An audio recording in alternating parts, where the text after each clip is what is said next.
লক্ষ্মীপুরে এক গৃহবধূকে গলা কেটে হত্যা করেছে দুর্বৃত্তরা। বৃহস্পতিবার রাত 10:30টার দিকে দক্ষিণ হামসাদি ইউনিয়নের গঙ্গাপুর গ্রামের সুপারি বাগান থেকে মরদেহ উদ্ধার করেছে পুলিশ।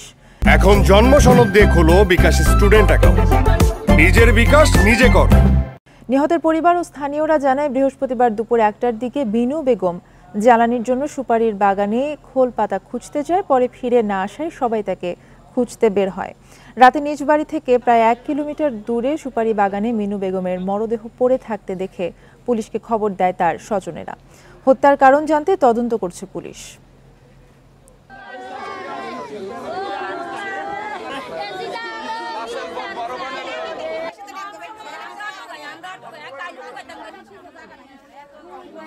একদম মা কি কইছে